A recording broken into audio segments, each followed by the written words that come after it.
चलिए कोको लोग उस पे वन सॉल्ट है किसी के पास? कल क्या हुआ कि जो सेकेंड में वीडियो जो हम लोग फंस गई थी, सेकेंड वाले में जो जिस मोबाइल से शूट किया गया तो उसका वायस एकदम पता नहीं कहाँ गायब हो गया उसी के मोबाइल से। इसमें वॉइस कैसे है? जिससे कि वीडियो बन रहा है तो वॉइस आता है।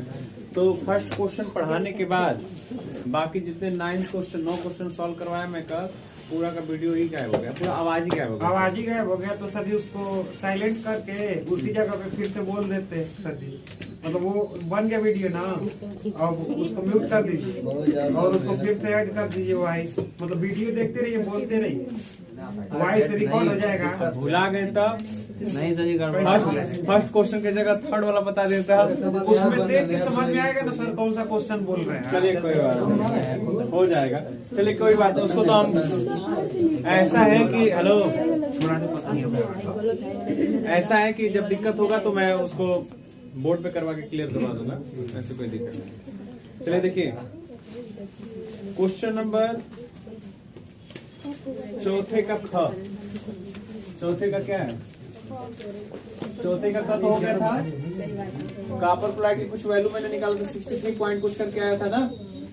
आज चौथे का ख क्वेश्चन है, जिससे पूछा है 2 क्वेश्चन कि Tyndall effect and brownie motion के बारे में पूछा है। टिंडल इफेक्ट और टिंडल प्रभाव और ब्राउनी गति के बारे में। सुनिए बहुत इंपॉर्टेंट है, हर साल पूछा है, पूछेगा, ये बात नहीं, सुन लीजिए। और दूसरा क्या है हमारा? पहला टिंडल प्रभाव और दूसरा हमारा क्या है? ब्राउनी गति। इंपॉर्टेंट है, 3 नंबर का क्वेश्चन है अकेले, दोनों मिलकर है। अब दोनों का तात्पर्य एक ही दूसरे से रिलेटेड है। देखिए क्या चीज है, इफेक्ट किसे कहा जाता है, प्रभाव किसे कहा जाएगा? जब हम किसी वस्तु को देखते हैं और उसको देखने के तत्पश्चात हमें कुछ नेचुरलिटी उसके अंदर हमें दिखाई देती है, तो उसको हम कहते हैं उसका प्रभाव हमारे ऊपर पड़ रहा है। नॉर्मल सी बात है, इफेक्ट होता है उस कुछ चीजों का। तो यहाँ पे इफेक्ट ये है ना कि जैसे कि कोई आप कोलाइडी विलन जानते हो? कोलाइडल सॉल्यूशन, कोलाइडी कौन है देख लीजिए अगर हट जाए। खैर कोलाइडल जानते हैं क्या होता है? क्लास 9th में है, सॉल्युबिलिटी चैप्टर नंबर 2 में सॉल्यूशन है ना, उसमें विलियन करके क्या बोलते हैं, अम्ल, क्या उसका नाम है? नहीं अम्ल क्षार नहीं है। सेकेंड चैप्टर 9 का क्या है आपका? द्रव तथा ऐसा कुछ का समथिंग करके है। तो उसमें आपको पढ़ाया जाएगा कोलाइडल के बारे में। तो कोलाइडल किसे कहते हैं कि जब कोई प्रकाश की किरण किसी यौगिक में हम या फिर ऐसे विलियन में हम भेजें जिसके कण, जिसके पार्टिकल हमें क्या दिखाई देने लगे। जैसे सपोज दैट कि बादल भी एक कोलाइडल सॉल्यूशन होता है। क्लाउड आपका बादल है ना, बादल कैसे दिखाई देता है? अब बादल एक्चुअल में है क्या? वो बोलिए धुआं ही है ना एक तरफ से, लेकिन क्या आपको दूर से वो धुआं दिखाई देगा? नहीं। जब वो कलेक्ट होता है पास में, तो जब उसमें प्रकाश पड़ती है सूर्य की, तो हमें क्या करता है कि पूरा साफ साफ मुझे दिखाई देता है कि वो चल रहा है हवाओं के द्वारा, वो किसी माध्यम के द्वारा क्या करता है? गति करता है। दूसरा चीज उतना छोड़िए, अगर आपको वहां तक नहीं समझ में आ रहा है तो आपके सामने डेली इस टाइम सुबह के समय हो रहा है जिसको कहते हो कोहरा। कोहरा भी एक प्रकार का क्या है तुम्हारा? कोलाइडल सॉल्यूशन ही है। जब आप क्या करते हैं कि जब नहीं दिखाई देता है आपको सामने, तो आप देखते हो कि बड़ी बड़ी गाड़ियां जो होती है, जो कि आपकी बाइक भी है, तो उसमें से जो आप टॉर्च जो भी आपकी फ्लैश उसमें से निकलती है, तो कुछ दूरी तक उसको क्या करती है? काट देती है। कुछ दूरी तक क्या होता है कि जो सामने मतलब पास ही नहीं दिख रहा था, कुछ दूर क्या हो जाएगा? दिखने लगेगा। ऐसा क्या होता है कि उनको प्रतिच्छेदित करके क्या निकलता है? बाहर चल जाता है। मतलब हम यूं कहते हैं कि उनके कणों का प्रकीर्णन को ज्ञात किया जाता है। प्रकीर्णन को बताती है कौन? आपके द्वारा भेजी गई या आपके द्वारा उस पर डाली गया क्या? प्रकाश। तो पहले सर्वप्रथम उस कोलाइडल क्या होता है? तो कोलाइडल समझ लीजिए, कोलाइडल जो कि हमें दिखाई देता है, ऐसा विलेन जो हमें दिखाई दे।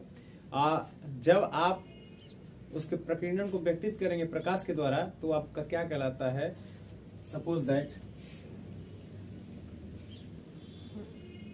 कि अगर बंद कमरा है, अंधेरा है, ध्यान सुनिएगा, तो अगर उसमें प्रकाश की किरण अगर आप कहीं से भेजते हो या टॉर्च आप ऐसे जलाओगे इसके अंतर्गत, तो आपके कुछ धूल की कण ऐसे दिखाई देंगे।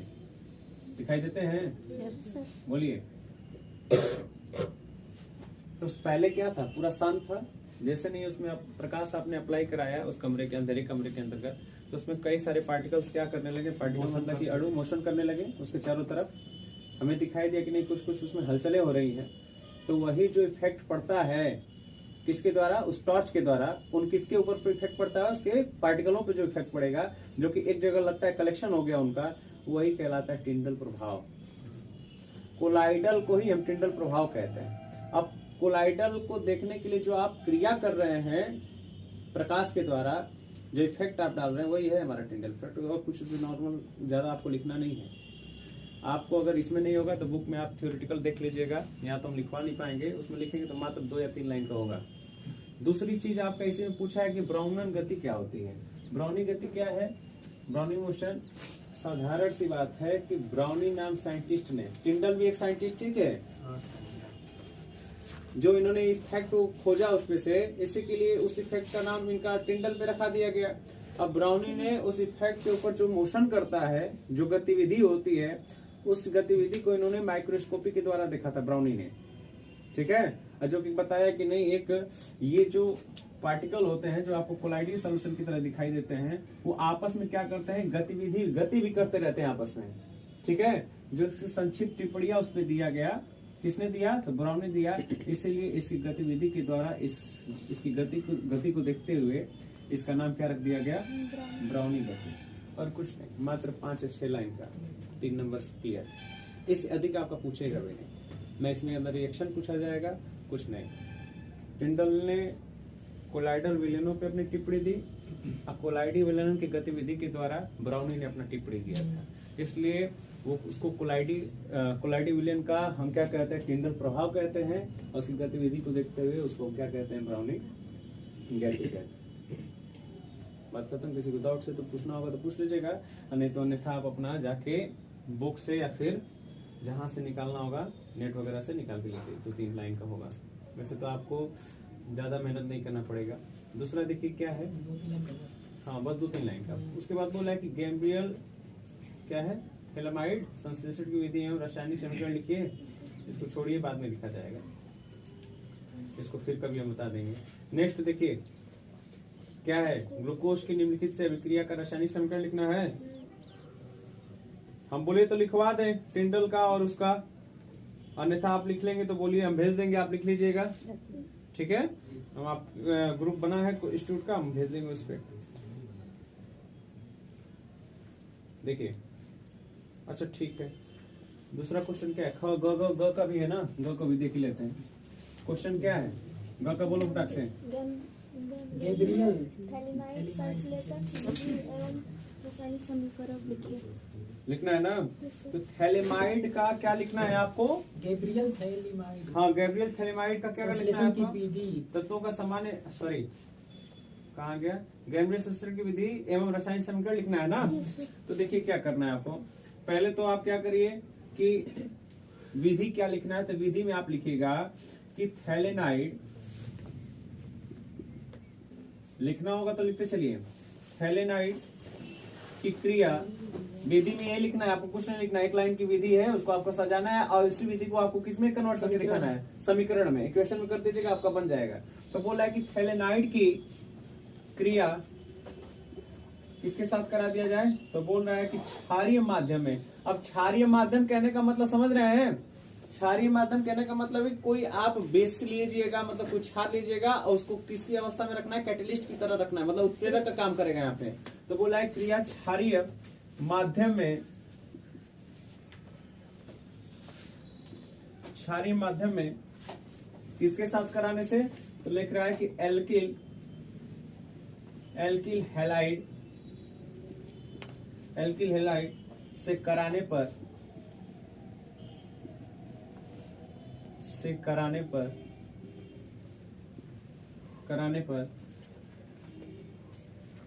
प्राथमिक एमीन प्राप्त होता है। क्या प्राप्त होगा? प्राथमिक एमीन। यही है थैलेनाइड की क्रिया हम करा देंगे किसके साथ? एल्किल हैलाइड के साथ। अब एल्किल हैलाइड की क्रिया तब कराएंगे जब यहाँ पे क्या उपस्थित करा दिया जाए? कोई क्षारीय माध्यम। क्षारीय माध्यम कोई क्षारीय यौगिक हम रख लेंगे यहाँ पे कैटलिस्ट की तरफ। अब देखो तो रिएक्शन लिख लो थैलेनाइड का ध्यान से रखिए।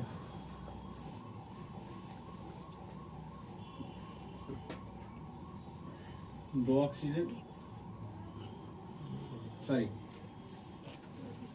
2 कार्बन जुटा रहेगा, इससे 2 ऑक्सीजन, हेलो, एक बॉन्ड इसके खाली है, इससे जुट जाएगा एक हाइड्रोजन और इससे जुट जाएगा सॉरी नाइट्रोजन को जोड़ दीजिए, हाइड्रोजन। नाइट्रोजन की 3 वैलेंसी कंप्लीट है। एक बेंजीन है, बेंजीन से 2 कार्बन जुटे हुए हैं, दोनों कार्बन से क्या जुटा हुआ है? ऑक्सीजन, और ऑक्सीजन से क्या जुटा है? एक नाइट्रोजन और एक तो क्या? हाइड्रोजन। या हम कह सकते हैं कि एमीन जुटा हुआ है, एक हिसाब से देखा जाए तो NH जुटा हुआ है। अब क्या होगा कि 2 डिग्री एमीन है कि नहीं है? बोलिए 2 डिग्री है ना, 2 कार्बन जुटा हुआ है तो 2 डिग्री एमीन हो गया आपका। यहां से देखिए, इसको कहते हैं, किसका सूत्र है ये? थैलेनाइड का सूत्र है ये, थैलेनाइड का। जब इसको हम क्या करेंगे? टेम्परेचर देंगे तो किसकी उपस्थिति कराई जाएगी? मैंने किसका उपस्थिति? क्षारीय माध्यम का ना, तो केस ले लें पोटेशियम हाइड्रोक्साइड। तो जब पोटेशियम हाइड्रोक्साइड की उपस्थिति इसमें कराएंगे तो इसमें से क्या निकल के बाहर हो जाएगा? H2O। जब H2 इसमें से खाली हो जाएगा, H, ठीक है, 2 हाइड्रोजन, एक हाइड्रोजन ये, एक हाइड्रोजन ये और एक ठो ऑक्सीजन, इसमें से तीनों क्या हो जाएंगे? बाहर। क्या बच गया फिर? पोटेशियम क्या हो जाएगा? इसकी जगह पे आके क्या हो जाएगा? जुड़ जाएगा। तो यहां से आपका मिल जाएगा क्या? कोई आया है क्या? ना।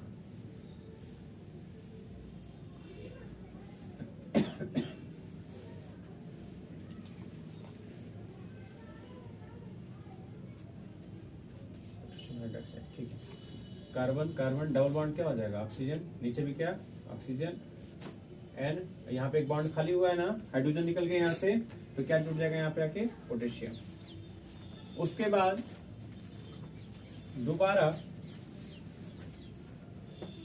किसी हेलो एल्केन की उपस्थिति कराई जाएगी। ध्यान सुनिएगा, किसकी उपस्थिति? हेलो एल्केन की। तो RX होगा, बोलिए।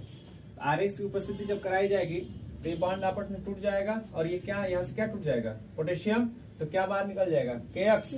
बोलो, निकलेगा। मैंने बोला कि ये माइनस वाला है, ये क्या है? प्लस है। तो ये हो सकता है क्लोरीन हो, ब्रोमीन हो, फ्लोरीन हो, कुछ भी हो सकता है ना। तो क्या निकल जाएगा? पोटेशियम के साथ ये रिएक्शन कर जाएगा। क्या बचेगा यहाँ पे? R। तो हम यहाँ से लिखेंगे, आपको क्या मिल गया? तो इसको ऐसे दिखा दिया जाए तो आपका मिल जाएगा यहाँ से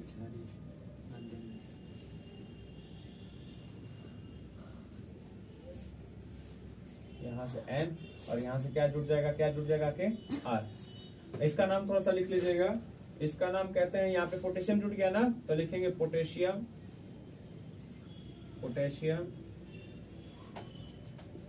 थैलेनाइड।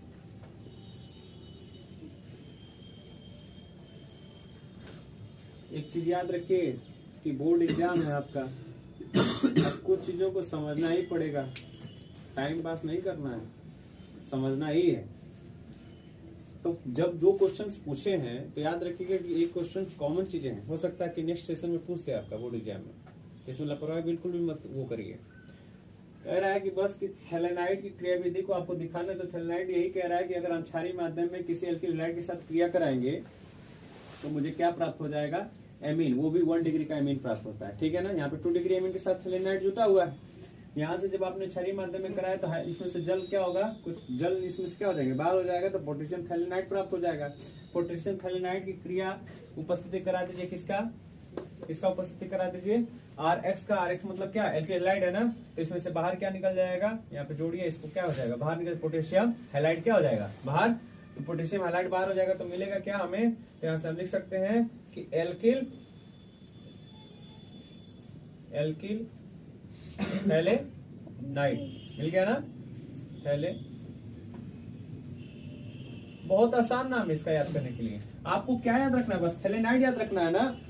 बोलिए, आप थैलेनाइड अगर याद रख लेंगे तो पोटेशियम हाइड्रोक्साइड यहाँ से देखिए अगर क्रिया कर लिया तो क्या हो गया? पोटेशियम थैलेनाइड हो गया।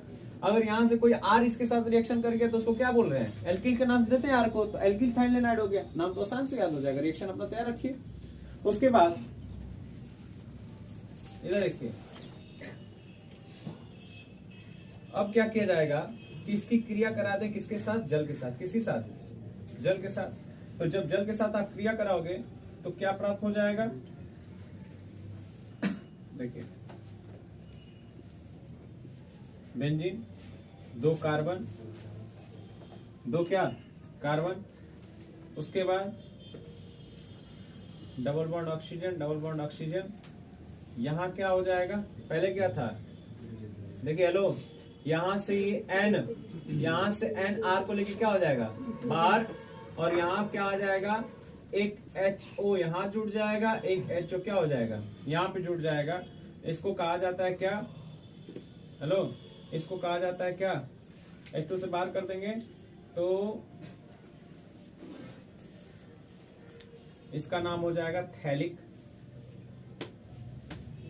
अम्ल, और बाहर निकल जाएगा आपका RNH2, जिसको कहा जाता है क्या नाम हो जाएगा, प्राथमिक एमीन। बात मत करिए, प्राथमिक एमीन। यहाँ दिक्कत नहीं होगी, यहाँ दिक्कत नहीं होगी, यहाँ दिक्कत नहीं होगी, सभी को बता दीजिए। बस यहाँ दिक्कत हो जाएगा कि जब H2 के साथ ये रिएक्शन करेगा जल, तो एक बात याद रखें, मैंने बार बार बताया है कि आपके अगर मन में कंफ्यूजन है सर यहाँ पे HO, यहाँ भी HO, यहाँ NH2, यहाँ NH2 हो गया, तो याद रखिएगा कि जब जल के परमाणु जो भी होंगे वो अपने आप को क्या करता है, अपने आप को मैनेज करता है, खुद बैलेंस करके कुछ पर। यहाँ से कितना हाइड्रोजन परमाणु था, 2, यहाँ कितना ऑक्सीजन, 1 है। अब ये क्या किया कि यहाँ पे 2 ऑक्सीजन हो गया, 2 हाइड्रोजन भी हो गया, तो यहाँ तो हम समझ सकते हैं। लेकिन आप ये देखिए कि यहाँ से जब NR खाली हुआ तो यहाँ पे 2 बॉन्ड इसका भी खाली हुआ ना, तो 2 हाइड्रोजन अपने आप इसके साथ क्या हो जाएगा, रिएक्शन कर जाएगा। यहाँ पे बैलेंस करने की कोई जरूरत नहीं भी आप करोगे तो चल जाएगा। अगर आपको बैलेंस करना भी है तो यहाँ पे आप क्या कर दीजिए, 2H2 कर दीजिए, हो जाएगा बैलेंस, बोलिए हो जाएगा ना। जैसे यहाँ से ये खाली 2 बॉन्ड खाली हो गए, अब यहाँ पे 4 हाइड्रोजन है, 1 हाइड्रोजन इसको दिया, 1 हाइड्रोजन इसको दिया, ऑक्सीजन यहाँ पे 2 हो गया ना, 1 ऑक्सीजन इसके लिए, 1 ऑक्सीजन इसके लिए, तो एक तो OH, इसका OH हो गया। अभी आपके पास कितना हाइड्रोजन बचा, 2, ये दोनों हाइड्रोजन किसके साथ जुड़ जाएगा, जब यहाँ से टूटेगा तो इसका भी तो नाइट्रोजन का भी 2 बॉन्ड खाली हो रहा है ना, तो यहाँ से 2 हाइड्रोजन, नो बैलेंस हो गया, हो गया। जैसे यहाँ पे H2 लिखने का तात्पर्य क्या है कि इसके साथ अब यहाँ पे जल अपघटन करा देंगे, किसका, एल्किल, किसका, थैलेनाइड का, एल्किल किसका, थैलेनाइड का क्रिया करा दीजिए, किसके साथ, जल के साथ, मतलब कि H2O बैलेंस करना है, तो 2 का मल्टीप्लाई कर दो, देखो हो गया कि नहीं, मिल गया, हो गया। तो अधिकतर आप रिएक्शन को जिसके साथ, देखो 2 चीजें करते हैं, जैसे रिएक्शन आपका किया जाएगा तो जिससे रिएक्शन कराना है या जिसकी उपस्थिति कराई जाती है, यहाँ पे अगर रिएक्शन कराना रहेगा, अगर उपस्थिति रहेगी तो नॉर्मल ऐसे लिखा जाएगा। अगर रिएक्शन करा रहे हो तो यहाँ ना, अगर यहाँ नहीं लिख रहे हैं आप, तो यहाँ पे आपका क्या करिए, यहाँ पे ऐसे कर दीजिए। जो जिसमें से इसमें माइनस हो रहा है, मेरा मेन उद्देश्य मुझे मेरा प्राप्त करने का क्या था, ये जो बाहर निकल रहा था मैंने उसको नहीं दिखाया, तो उसको मैंने कहाँ निकाल दिया, पहले ही दिखा दिया H2O को। तो आप इस रिएक्शन को कुछ इस प्रकार से लिख सकते थे, अगर यहाँ H2O नहीं लिखना था तो H2O अगर यहाँ नहीं लिख सकते हो तो यहाँ से प्लस करके क्या लिख सकते हो, इसके पहले क्या प्राप्त हो रहा है, बाहर क्या निकल रहा है, जल। अब फिर से इसके साथ किसके, अब H2O प्राप्त हुआ है, अब इतना प्लस H2O, और रिएक्शन किसका करा दो, प्लस RX का करा दो। तो जब RX करा दोगे तो यहाँ से क्या बाहर हो जाएगा, कि X बाहर हो जाएगा, प्लस और क्या मिलेगा आपको, ये एल्किल थैलेनाइड प्राप्त हो जाएगा। अब एल्किल थैलेनाइड की क्रिया किसके साथ करा दिया जाए, H2O के साथ करा दी जाए, तो H2O के साथ जब कराइएगा तो आपको क्या मिल जाएगा, थैलिक अम्ल मिल जाएगा, और क्या प्राप्त हो जाएगा आपको, प्राथमिक एमीन प्राप्त हो जाएगा। ऐसे भी रिएक्शन कर सकते हैं आप, जिस हिसाब से इसको सोच के करिए। क्लियर हो गई बात। ये रिएक्शन क्या कहलाता है हमारा, क्या है ये, क्या नाम था इसका, थैलेनाइड, सॉरी ग्रोवियम थैलेनाइड का, थैलेमाइड है कि थैलेनाइड है, माइड है, हाँ यार थैलेमाइड होगा, थैलेनाइड कर रहे हो, थैलेमाइड होगा, सॉरी फॉर दैट, इसके लिए थैलेमाइड होगा, थैलेमाइड कर लीजिएगा, थैलेमाइड यहाँ पे थैलिक एसिड प्राप्त हो जाएगा। क्लियर हो गया? मिटाएं? बोलिए क्या हुआ, मिटा देना? चलिए जल्दी करिए। नेक्स्ट क्वेश्चन क्या है आपका? ग्लूकोज की क्रिया करानी किसके साथ? ब्रोमीन और जल के साथ, और दूसरा किसके साथ? सांद्र HNO के साथ कराना है ना? चलिए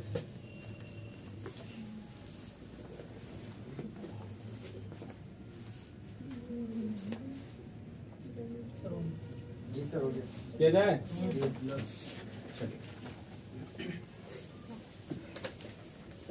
ये ग भी खत्म हो गया चौथे का। अब चौथे का कौन सा बचा है? तो चौथा है कि पांचवा है? चौथे का ग है। जल्दी अगर खत्म होता तो मुश्किल से 2022 का पूरा अगर सेट भी हम कर लेते हैं ना, तो आपका भगवान भला करेगा। पूरा फरवरी सर, आज से 15 दिन, आज से 15 दिन बस। आज 20 तारीख है।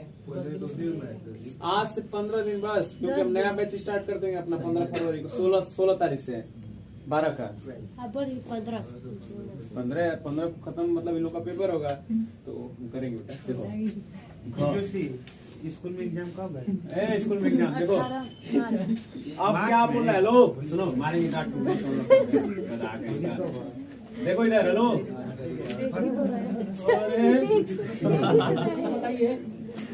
ग्लूकोज की क्रिया करानी है ब्रोमीन, सुनिए Br2, उसके साथ क्या रहेगा? जल। और दूसरा आपको कॉन्क HNO3। खड़ा हो जाए पीछे इसको, बस हो गया। हवा खा टाइट। HNO3 क्या है? नाइट्रिक एसिड है ना? इन दोनों के साथ आपको कराना है। ग्लूकोज का सूत्र कौन बताएगा?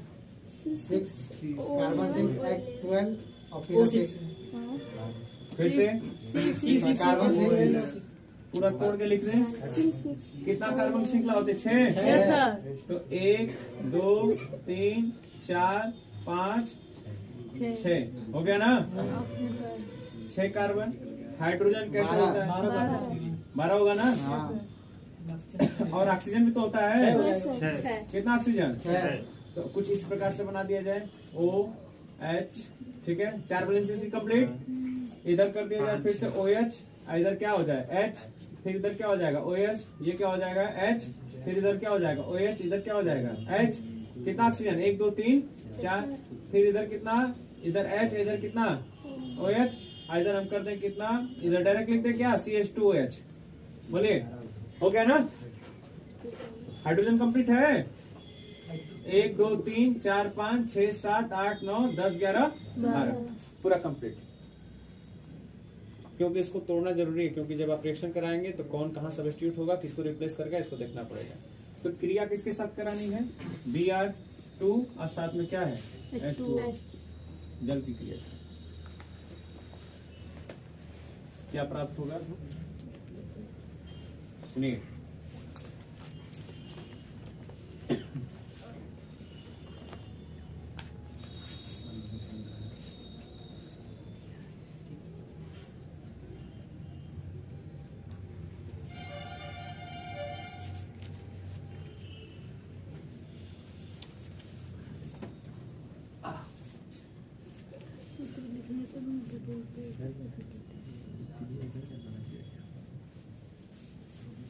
क्या हुआ जी?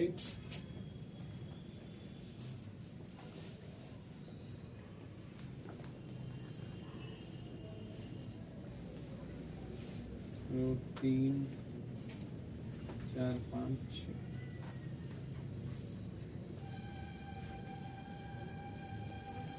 सुनिए,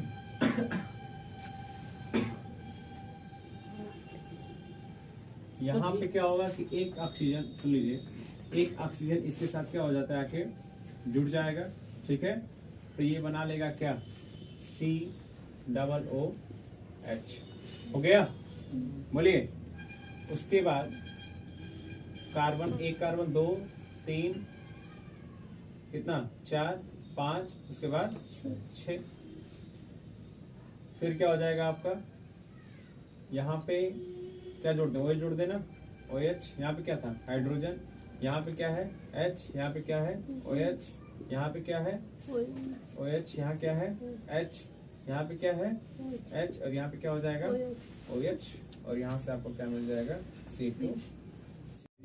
चलिए तो आप बस ये लिखिएगा, हेलो ज्यादा नहीं दिमाग में दौड़ाइए, हेलो सुनिए, बस आप ये लिखिएगा ग्लूकोज की जब क्रिया ब्रोमीन जल के साथ कराई जाती है तो आपको क्या प्राप्त हो जाएगा, ग्लूकोज राइसोहाइड्रिन प्राप्त हो जाएगा बस। और फार्मूला बस आपको कुछ नहीं करना है, ग्लूकोज में आप क्या करिएगा, एक ठो ऑक्सीजन लाके जोड़ दीजिएगा। इसकी रिएक्शन कुछ ऐसा ही था, COOH मैंने आपको इसलिए दिखाया कि यहाँ पे क्या था O और यहाँ पे क्या था ऑक्सीजन, और यहाँ पे क्या हो जाएगा बस यही, या तो उसे लिखिए तो ऐसे लिखिए। नॉर्मल चीज याद रखिए कि जब इसी क्रिया इसी के साथ नहीं Br2 है ना, ब्रोमियम है, आपको F2 भी कह सकता है, Cl2 भी कह सकता है, बस समझा रहा है ना। तो HCl लेके क्या हो जाएगा, बाहर हो जाएगा, HCl लेके बाहर हो जाएगा। देखो कहाँ गया इसको बता दें,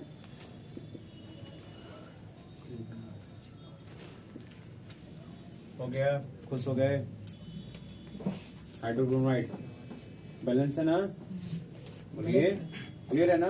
तो अगर क्लोरीन के साथ भी अगर कहता है आपसे, क्लोरीन की अगर यहाँ पे क्रिया होगी तो नॉर्मल सी बात है कि HCl लेके बाहर हो जाएगा, 2HCl हो जाएगा, और यहाँ से क्या हो जाएगा, ऑक्सीजन निकल के किसके साथ चला जाएगा, इस ग्लूकोज के साथ जुड़ जाएगा। क्लियर हो गई बात।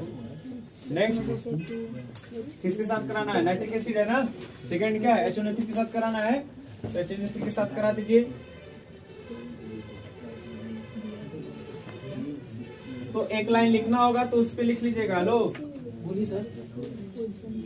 किसके साथ कराना है, किसके साथ, नाइट्रिक के साथ ना।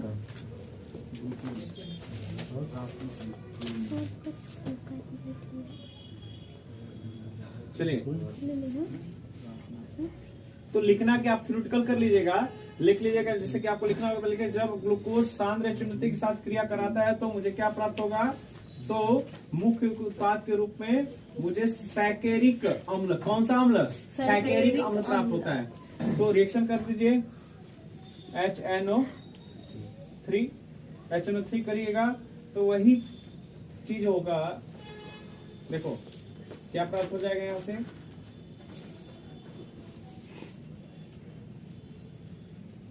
सी था यहाँ पे ना, 1 2 3 4 5 और 6, यहाँ पे कितना क्या था, देखिए इसमें से एक ऑक्सीजन उठ के इसके साथ जुड़ जाएगा तो COOH हो जाएगा।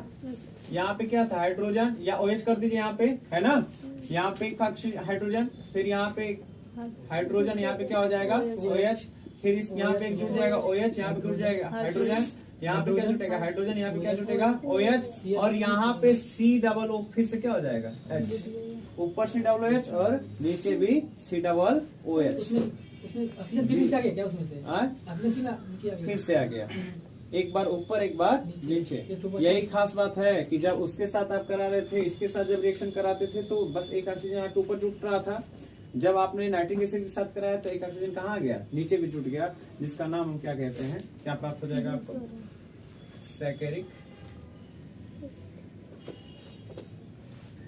सैकेरिक क्या हो जाएगा, अम्ल। देखिए इसको दो प्रकार से लिख सकते हैं।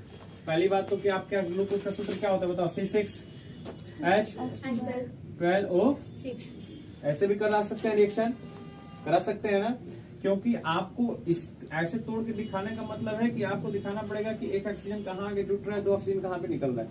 एक तरीका आप ऐसे भी दे सकता है, दूसरा इसको ऐसे भी हम लिख सकते हैं, कैसे, CHO, यही है ना CHO, देखो यही है ना CHO, यहाँ फिर आप कर सकते हो CHOH का होल 4, उसके बाद क्या CH2OH, है ना, 6 कार्बन, बोलो 1 2 और 4 कितना हो जाएगा 6, उसके बाद हाइड्रोजन कितना है 1 2 और 4 दूना के 8 8 2 10 10 2 12, ऑक्सीजन देख लीजिए 4 5 और 1 6,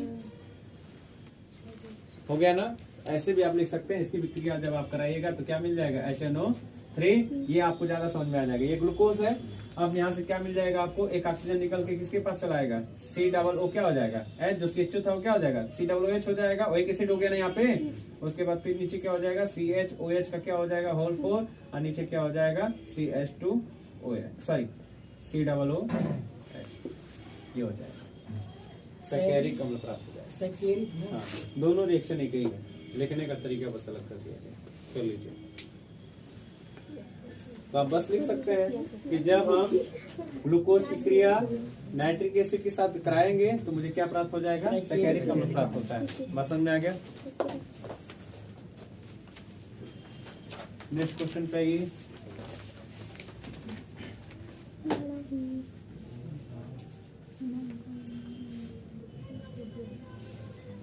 दिमाग का अवनमन की व्याख्या कीजिए। और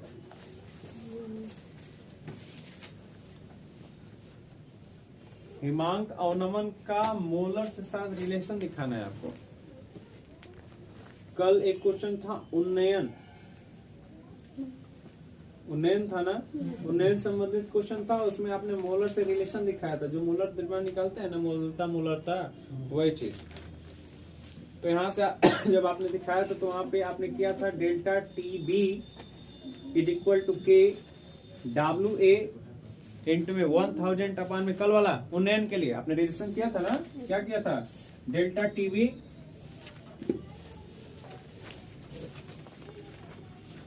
कल का क्वेश्चन आपका था कि delta TB equal to K into में WA इंटू में 1000 अपान में क्या आपने किया था, MA क्या था, V इन लीटर। आज भी इसी फार्मूले को दिखाना, के भी था यहाँ पे, लेकिन किसके साथ, हिमांक अवनमन के साथ दिखाना है आपको। ये जो चैप्टर्स चल रहे हैं याद रख लीजिए, 11th तो यही बच्चों को समझा रहे हैं, उनको समझ में, 9th वाले सही में सही है सर। अब जो नहीं समझेगा वो फिर लाचार है। देख लो, फ्यूचर में हमेशा लाइफ में याद रखना कि जो 11th और 12th क्लास बढ़िया से पढ़ लेगा वो कहीं कंपटीशन देने जाएगा, कभी हार मान ही नहीं सकता, कोई भी कंपटीशन निकाल के आएगा वो। हमें अभी नहीं समझ में आता है, हमें क्या होता है कि भाई चलो आज छुट्टी कर देते हैं, कल करेंगे, अपने मन के मालिक होते हैं। लेकिन जिस दिन परिबद्ध होंगे, जब आप बड़े होंगे, जब आप होशियार होंगे, तब आपको चीजें लगेंगी, बार बार आपको झकझोर भी देगा कि नहीं मुझे करना चाहिए था। हमारे गुरुजी सही कहते थे, हमारे सर लोग सही कहते थे, हमारे बड़े भाई, हमारे पिताजी बोलते थे कि नहीं पढ़ लो पढ़ लो पढ़ लो। देखो, हर एक चीज आपकी एक लिमिटेशन तक होती है, इस बात को याद रखिएगा।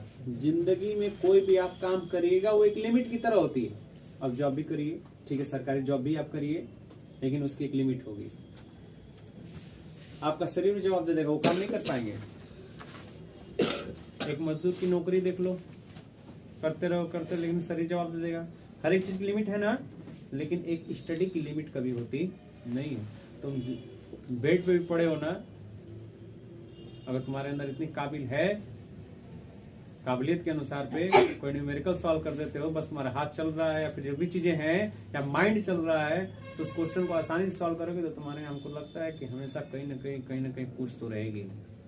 विद्या एक ऐसी चीज है, इसलिए कहा जाता है कि पढ़ाई is very most important in your life. पढ़ाई ज्यादा इंपॉर्टेंट है कोई भी काम के लिए। बिजनेस भी खत्म हो जाता है। अब जैसे बिजनेस में क्या करोगे, गिट्टी बालू करकट, ये इससे अधिक क्या बिजनेस आप करेंगे, प्रॉपर्टी डीलिंग करेंगे, कोई कंपनी खोलिएगा। तो बिजनेस में क्या होता है, झूठ बोलना होता है। आपने कुछ ये इतना लिया, उसको 2 रुपया अधिक करके ही बेचोगे ना आप, या तो झूठ बोल के या तो जैसे भी आप। तो ये तो डिपेंड करता है, सरकार के ऊपर डिपेंड करेगा। बोलिए, तो पता चला कि आप गलत तरीके से कमा रहे हैं, अगर अच्छा सरकार है तो कहोगे कि हमारे लायक सरकार तो नहीं है, अब बैठिए 5 साल तक, बिजनेस ठप ना। बोलिए, आपकी सरकार आई तो 5 साल खूब आपने फिर काम किया, फिर 5 साल ठप। इससे अच्छा जिंदगी से क्या मतलब। तो पढ़ाई रहेगी तो ठीक है, आप बिजनेस ही करिए, लेकिन जब नॉलेज रहेगा तो 5 साल कुछ ना कुछ ऐसा काम कर दीजिएगा ना कि जिससे आपको कहीं रुकावट नहीं आएगी ना जिंदगी में। पढ़ाई इज वेरी मोस्ट इम्पोर्टेंट है। अब देख लीजिए, कल यही 11th वालों की संख्या, 11th को हम बार बार समझा रहे हैं कि नहीं करो करो करो। कोई बात नहीं है, आप जितने जुड़े हैं, नए जुटे हैं, लेकिन जो कल के लिए जुटेगा हमसे, उसको पूरा पकड़ के लेके चलेंगे हाथ। आपको तो ये होना चाहिए कि मात्र 15 दिन टाइम है 12th वालों को, दिन रात बैठ के पढ़िए। नींद भूल जाइए, अनिद्रा बहुत ज्यादा लगता है। अब तुम लोग कहोगे कि बस गुरुजी पेपरवा खत्म हो जाए, इतना सोएंगे हम तो पता है वो गायब हो जाता है, पेपर खत्म नींद गायब। होता है ऐसा, नेचुरलिटी है, सबके साथ होता है।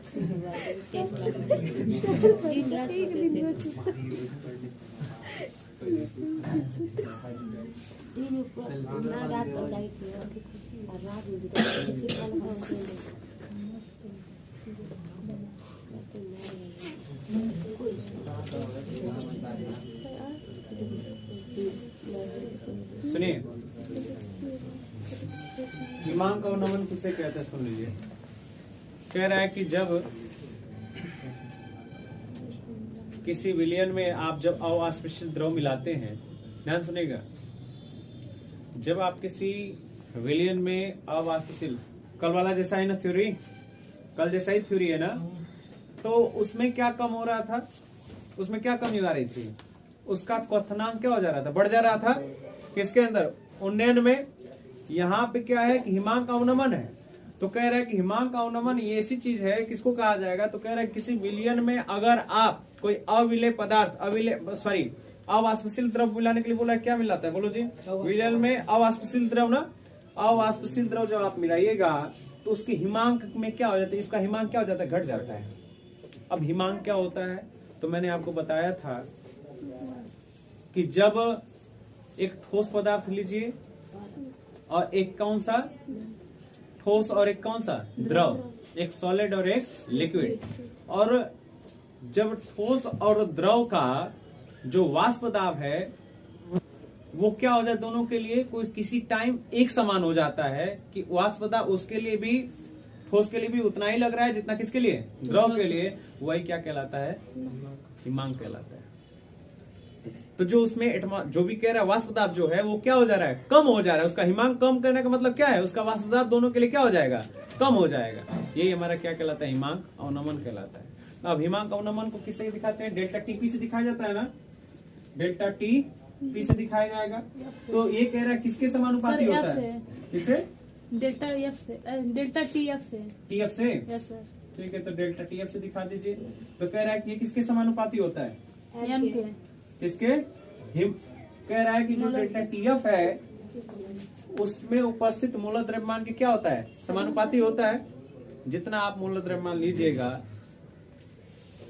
और जब इसमें अवाष्पशील विलय मिला रहे हैं आप, तो उसमें हो रहा था कि उन्नयन में क्वथनांक उसका क्या हो रहा था, बढ़ रहा था, तो साथ साथ में हिमांक क्या होता है, घटता भी है। बस इन दोनों को आपको दिखाना है, तो दोनों का जब आपको एक ही थ्योरेटिकल में मिल जाएगा, आप दोनों को अलग अलग दिखा सकते हैं। तो कह रहा है कि जब घट जाएगा तो बोला कि ये समानुपाती, ये भी एम के होता है, और कल वाला जो आपका डेल्टा टीबी था ये भी किसके होता है, इसी के होता है ना। बोला यही संबंध स्थापित करना था आपको, कांस्टेंट। ये आपका जब अनुक्रमानुपाती का चिन्ह हटाएगा डायरेक्टली प्रोपोर्शनल का, तो कह रहा है कि delta T F equal to हो जाए के एफ इंटू में क्या, एम। चूंकि एम बराबर आप जानते हो क्या होता है, क्या होता है, डब्ल्यू ए इंटू में 1000 अपान में एम ए इंटू में भी क्या होता है, भी इन लीटर होगा। अब इसकी वैल्यू उठा के कहाँ रख दीजिए, यहाँ पे, तो delta T F is equal to K F, M की वैल्यू रख दीजिए डब्ल्यू ए 1000 अपान में एम ए इंटू में क्या बेटा, भी इन लीटर। सर विलय न रहेगा, विलय न रहेगा, क्या विलय न रहेगा, द्रव्यमान विलय के, डब्ल्यू बी, विलय के द्रव्यमान। अच्छा डब्ल्यू बी है ना, डब्ल्यू में बता रहा हूँ, डब्ल्यू बी होता है, ठीक है, डब्ल्यू बी एम बी हो गया, क्लियर है, कर लीजिए। करना क्या, मैंने आपको लिखवाया भी था, मेरे को तो कर लीजिए इसको। चौथे का पांचवा खत्म हो गया, पांचवे का क खत्म, ठीक है। ये पांचवे का क्या था, क था ना, पांचवे का क का था,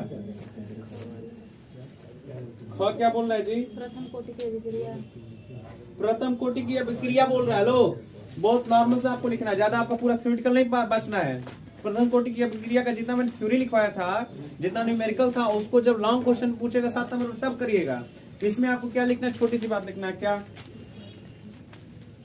सुनो, पांचवे का ख है ना, पांचवे का ख, आप इसमें लिख दीजिएगा प्रथम कोटि की अभिक्रिया में वह अभिक्रिया जो एक अभिकर्मक की इकाई सांद्रता पर निर्भर करता है उसको हम क्या कहते हैं? प्रथम कोटि की अभिक्रिया कहते हैं। अभिकर्मक क्या होता है? इस साइड वाला ना, मान लो कि मैंने क्या किया कि ए लिया और इधर आके कुछ इस पे कुछ समय बाद इस पे कुछ भी वैल्यू आई होगी ना। हेलो, टेम्परेचर देने पे कुछ वैल्यू आती है ना। तो कह रहा है कि मान लो कि मुझे मिल गया क्या? बी। मुझे मिल गया क्या? बी। या फिर हम कह सकते हैं ए है, इधर भी देखा मैंने उत्पाद में भी क्या मिला? ए। लेकिन यहाँ पे स्टार्टिंग में कुछ की वैल्यू यहाँ पे एक्स है, लेकिन एक्स टाइम बाद मतलब कि यहाँ पे जब मैंने लिया तो इसकी वैल्यू क्या होती है? जीरो। लेकिन एक्स टाइम बाद आप जब देखोगे तो कुछ ना कुछ की वैल्यू आती है ना। तो यही कह रहा है कि ये जो अभिक्रिया होती है किसके ऊपर डिपेंड करती है? उपस्थित अभिकारक के ऊपर। ये हमारी क्या कहलाती है? प्रथम कोटि की अभिक्रिया कहलाती है। पूछा है कि इकाई क्या होगी इसकी, तो इकाई इसका जान लीजिए क्या होता है? Second inverse. इकाई इसकी क्या होती है? Second inverse. बस आप इसमें बना के लिख दीजिएगा कि इसकी इकाई क्या होती है? Second inverse. बात क्लियर? सही है। जो नोट्स किया होगा उसका पूरा परफेक्टली फाइनल हो जा रहा होगा। जो नोट्स में नहीं किया या नहीं पढ़ा होगा उसको 70% या 60% तो क्लियर हो ही रहा होगा। नेक्स्ट क्वेश्चन क्या है? ग अंतः संक्रमण तत्वों का याद करिए। डी ब्लॉक एलिमेंट में मैंने दो प्रकार के एलिमेंटों के बारे में बताया है। कौन कौन सा? एक संक्रमण तत्व, दूसरा कौन सा? अंतः संक्रमण तत्व। किसे कहा जाता है? मैंने बताया था कि ए ब्लॉक के एलिमेंटों को अंतः संक्रमण तत्व कहते हैं। जिसको ए ब्लॉक के एलिमेंटों को मैंने एक लेंथेनाइट सीरीज और एक्टिनाइट सीरीज के बारे में बताया था। परसों क्लास में बताया था मॉर्निंग टाइम में। यही होता है, इसको आप कल करवा। ठीक है।